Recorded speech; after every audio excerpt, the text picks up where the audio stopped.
Hey everyone, I'm Franklin. And I'm Matt, and it's Valentine's week. So for those of you that were about to forget, here's your reminder.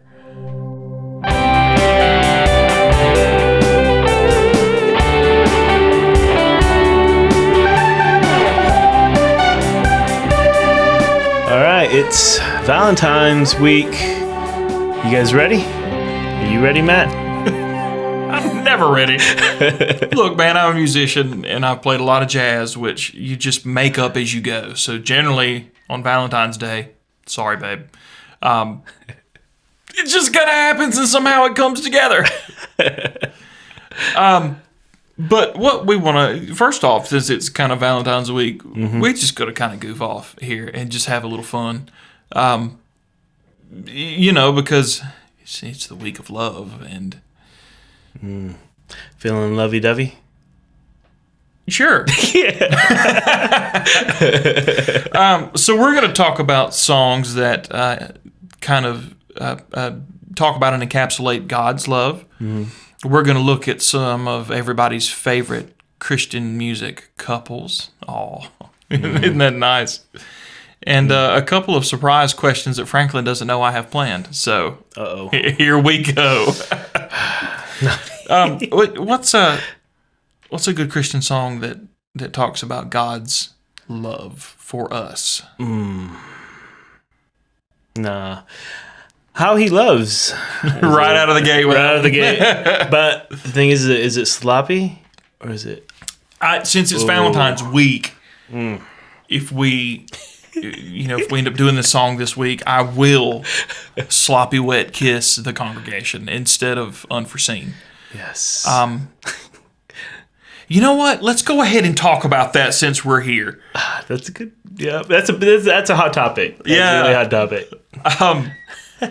Which do you think...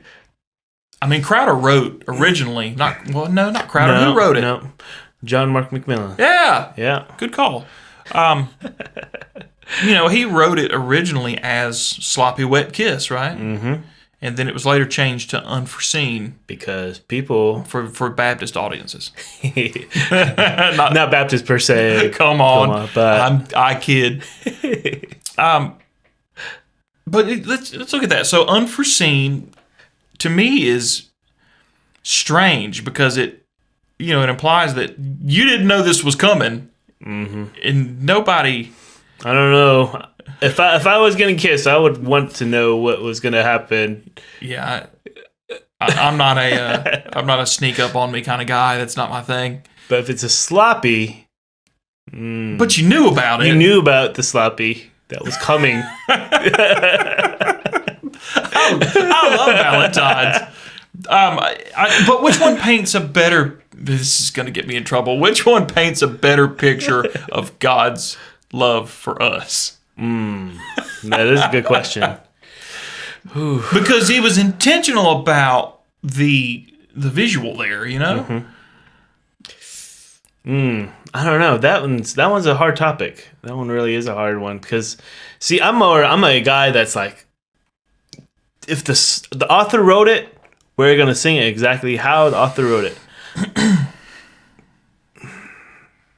But let's look at the merit of both, and then you can decide in the comments which one you like better. Sloppy wet kiss means over-the-top kind of love, right? And unforeseen means something that you didn't realize it was going to happen or be what it was, which can describe God's love, because once you realize the person of God and who He is, you realize how big His love actually is, so it's kind of a surprise. Yeah. So they both have merit, right? They do. One just offends old people. One does. They had to do something, but they didn't have to. But I guess somebody felt like they did. David Crowder. Since we're on the topic of changing words in worship songs, let's talk about reckless love. Oh no! This one is a big one. Yep. Okay. All right. No. All right, Matt, go for it. Go for it. You know what? The WorshipCast is not ready He wasn't, or we weren't ready. to lay down in front of that bus. We're not there yet. I do feel like we should cover that at some point in an episode, but now it's not the time. That one's a big topic. That one would take a whole episode. So just be ready. Yeah, that one day. One day. You know, when the channel's shutting down and everything's about to be deleted, we'll do that one because that will be the outcome anyway. Another good God's Love song, "You Won't Relent," is one of my favorites. Yeah. From that, because it comes from Song of Solomon. Yeah. Which is a book of the Bible that a lot of people don't reference or talk about a lot. It's not one that you hear a lot of things out of. And, you know, it talks about how, you know, once you're one of God's children, you won't relent until He has all of you. Mm-hmm. You know, love the Lord your God with all your heart and all your mind and that. So that to me is one of my favorites. And I know it's old. It's a little dated at this point, you know. And it's been about, 10 years or so now? Yeah. Oh, man. We're getting old. Oh, man. We'll talk about that. Yeah. But that one's always got good response anyway, you know. And if you're planning a Valentine's kind of set list for your church, you know, that's coming after Valentine's Day since it's this Thursday, some of these songs may be cool to do. So, you know, that's part of the reason why we're doing this. Yeah. You got any others off the top of your head? One thing I thought of was, I believe it's "One Thing Remains," because your love never fails, it never gives up. It never gives up, it never runs out of me. Oh. See, that one just, you can sing forever, and on and on and on it goes, forever. I could sing of your love forever. Forever and ever. I don't know why I threw a Brad Paisley twang on the end of that one. Forever. I have been at, when I was younger, like youth camps and that kind of stuff, when that song was popular, you know, 15 years ago. And they really did sing the end of that over and over and over and over again. They just wanted to pound it in you. Yeah. Forever. Yeah. And it never left. I like that song, but, you know, when you're in the spirit and you're really there at the end of it, and they've repeated it like, you know, a lot, there comes a point where in the middle of your praise that you're like, okay, all right, now that's enough. You know? I get it. It's going to be forever. Forever. Yeah. Not saying that anything's wrong. I mean, just, Speaking of older ones, "Because of Your Love." A little throwback there, yeah. Oh, yeah. Who originally did that one? Was it Phil Wickham? I can't remember. "Because of Your Love." I don't know. Yeah. If you guys remember that one, put it in the comments. Let me know. I'm going to shoot him a message and tell him thanks. And so getting away from the older ones, there's a newer one. "Love Has a Name." Love Jesus Culture. Has a Name. Yeah, oh yeah. We've pulled that one out a couple times. Yeah. And I like that one because it talks about the very definition of what love is Jesus. There's your deep lyrics right there. That's it. That's all that really matters. That's it. Yeah. So that one rocks. And if you're not a Kim Walker-Smith fan, you should be. I mean, technically, I guess, she did cover, I guess she did. She was the one who really helped make the "You Won't Relent" popular. So, Kim Walker-Smith, I mean. Yeah, she's on this list twice. Actually, maybe 3 times, because didn't they do a version of "One Thing Remains" too? Oh yeah, they did do "One Thing Remains" too. Yeah, that's right. Kim Walker-Smith is a very loving individual. Yeah. "Jesus Loves Me. This I know." Jesus loves me. But the Bible tells me so. This I know. There you go. That's like the quintessential God Loves Us song, right? It is. Hey, every kid, I'm sure will know it. Or sure does know it. I'm trying to think. So you know how Jingle Bells has the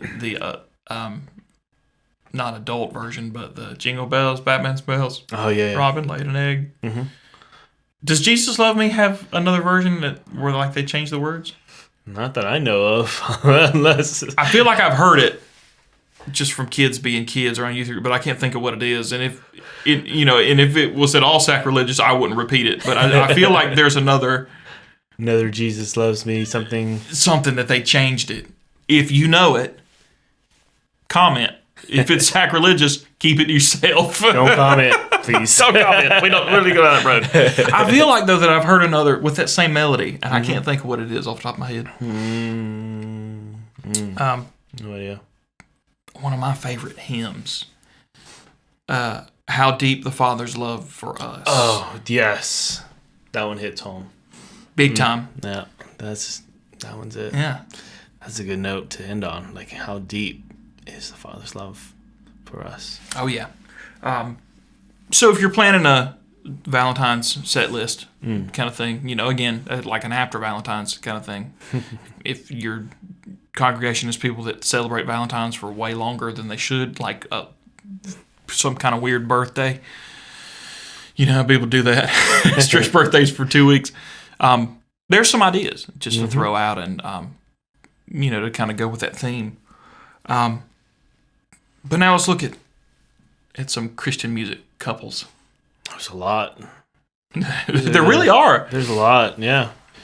And I find that interesting because, in popular music, you don't have like a lot of married couples doing music together. You don't have like, well, I was going to say like Taylor Swift and her other person, but the only reason she writes songs is because she keeps breaking up with the other person. So and thus comes a new song. Yeah, somebody loved that girl, so she'll stop.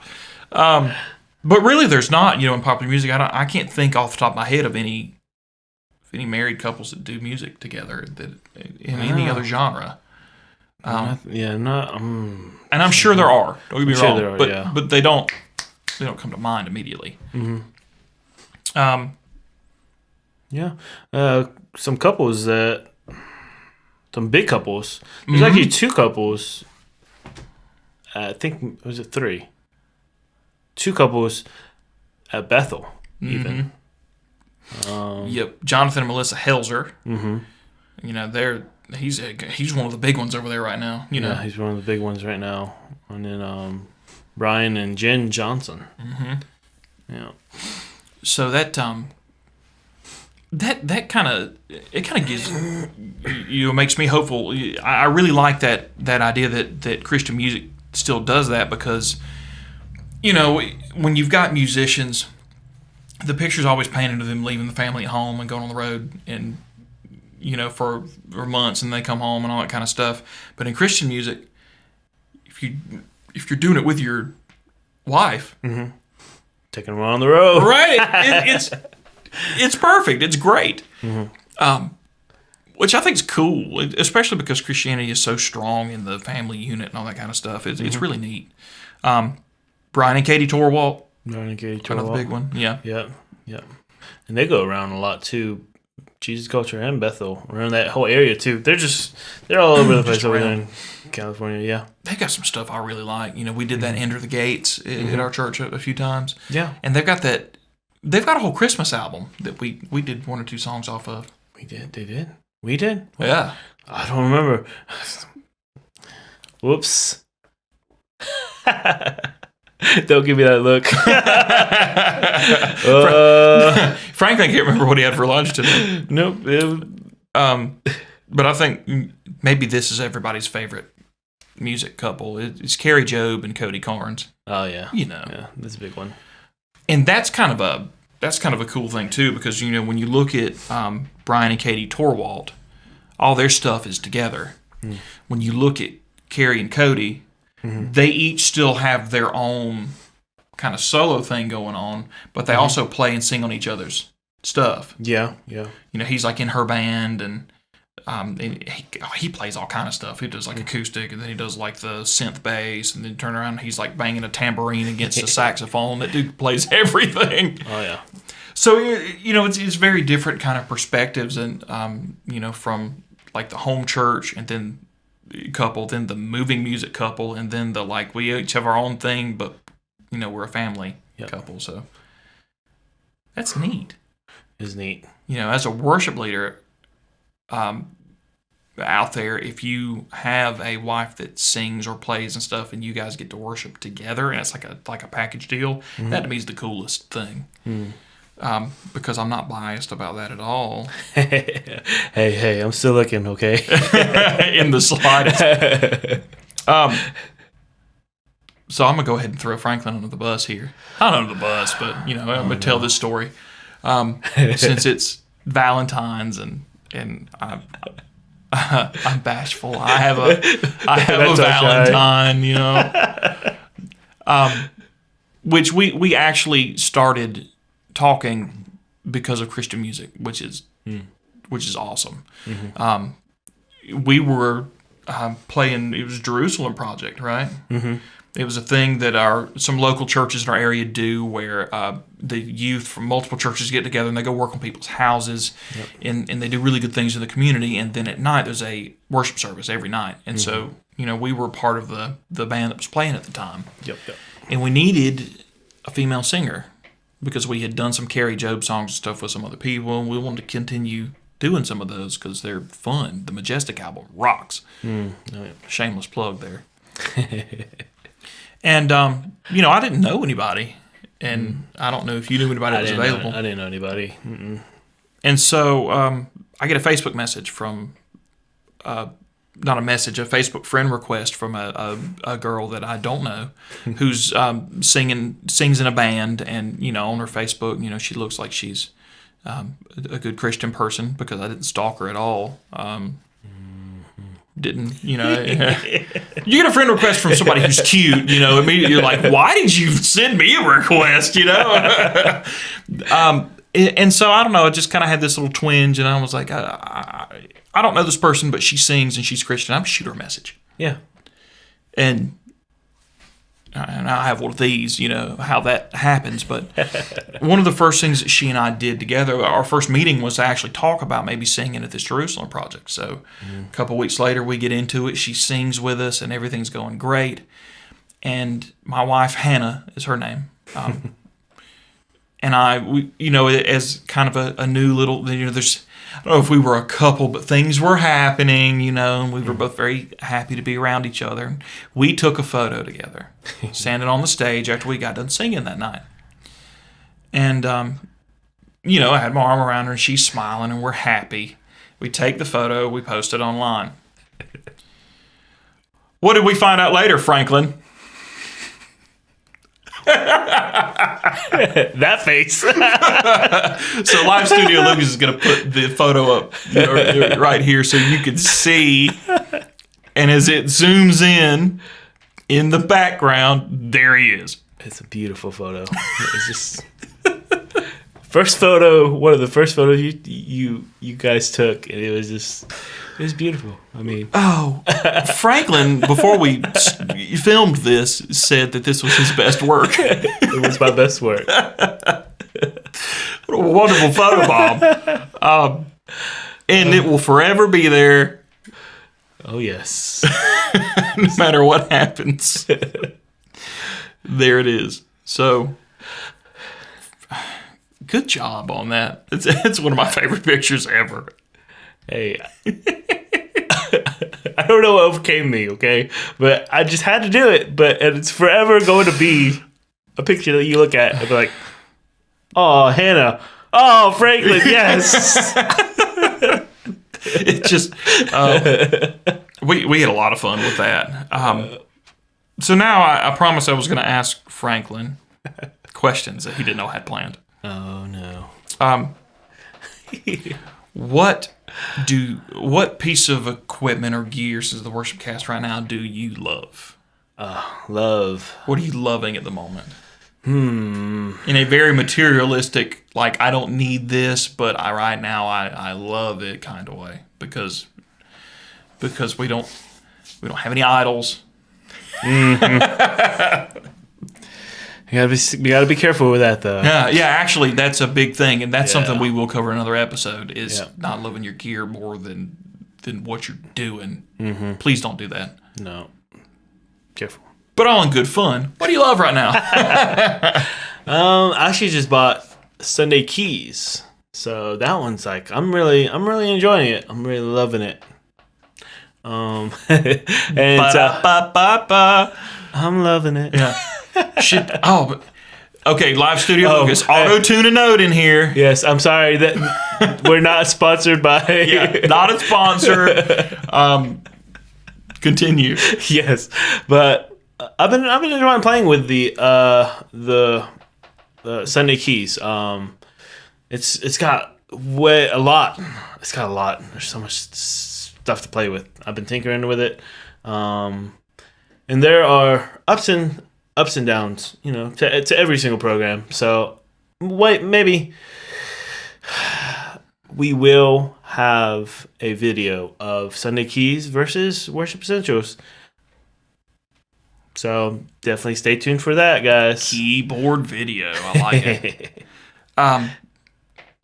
Worship Essentials is what you were using a couple weeks ago after practice, where you had some kind of arpeggio thing going, and our drummer Kyle was playing along with it. Yep. And like you guys just busted into something that was like super worship bridge appropriate and like, oh yeah, it's really cool. So there's so many things you can do with it. Yeah, I'm very excited. I was grooving. I already had my guitar up, or I'd have been like, let's go. Yeah. Oh yeah. We'd have wrote something right then. Piece of gear I'm loving at the moment. I have a lot of guitars. And most guitarists that you know probably have a lot of guitars, but I've got like a lot. And my wife's got a pretty good number, so between the two of us, we've got a lot of guitars. But I find sometimes that there are some that are getting the spotlight, and then some that are kind of sitting on the shelf. And it's kind of a weird thing where when you've got guitars in the spotlight that you want to play a lot, and you continue to get those out, sometimes you look at some of your older guitars and think, I should play that again. And sometimes it's cool, and sometimes you're like, yeah, that was fun. But my Telecaster here lately has just grabbed me again. It's just like you saw the light, you're like, oh, my first love. Yeah. One of the first love. There it is. Valentine's, my first love. It was my first guitar, and we talked on one of the earlier episodes where we've redone it, and it has Lawler Specialties in it now. Thank you, Lawler Pickups, not a sponsor.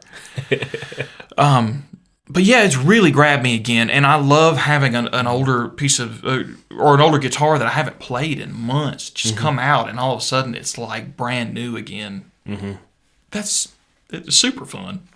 And that kind of stuff will keep you from going out and buying more guitars until something new comes out. Yeah, and then you're like, oh, I gotta have it. And what's funny for guitarists too, though, is that we all like vintage gear, so when something new comes out, sometimes like, that's not a 59 Les Paul.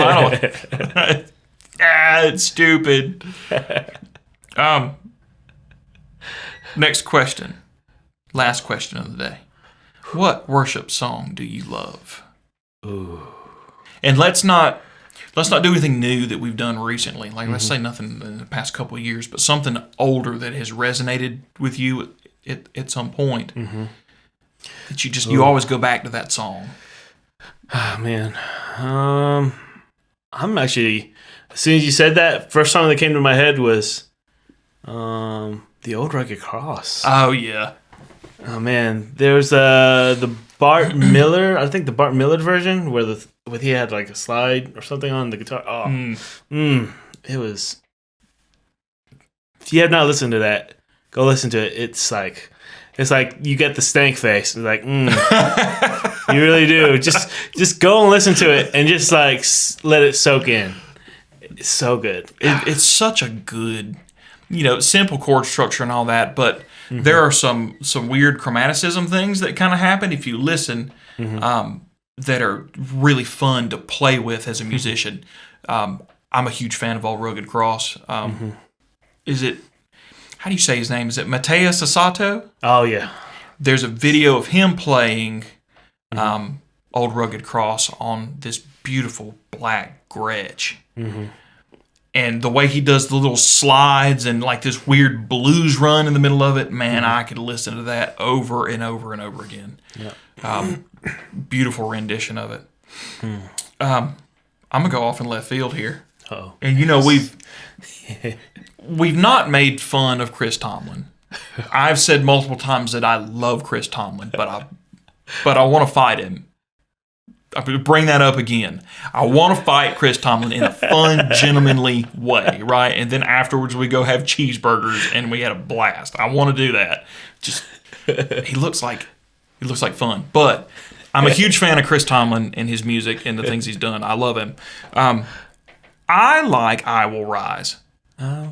Yeah, that's really that good one always comes back to me because the whole, you talk about dynamics in a song. A lot of songs start out big and up and down. I Will Rise is like just piano and strings for most of it. It is beautiful, yeah. The strings just builds and builds, and then it's like when that bridge hits and everybody comes in, it's because it's been quiet for so long. It's just like bam, and it's so cool. Yeah, I've always thought that was I thought it was a brave thing to do in that kind of song because it could have built earlier and done so much, and they purposefully restricted themselves from that until that moment on that bridge.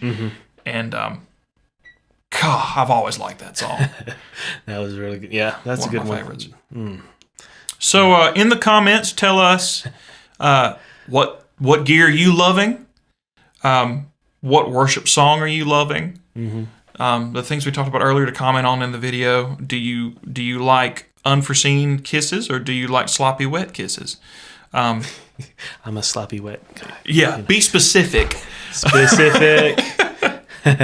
But thank you guys so much for watching. We hope everybody's a happy Valentine's Day. Remember, God's love is the most important and the biggest love that we have in our lives. But guys, don't forget that it is Valentine's Day. You do have to buy her a present or make her dinner or something also. I hope you guys plan a good set list around it and everything is, you remember through this holiday about God's love. Thank you so much. Like, comment, subscribe. YouTube, Instagram, Facebook, Twitter. I have the worst trouble remembering all those. Thanks, guys.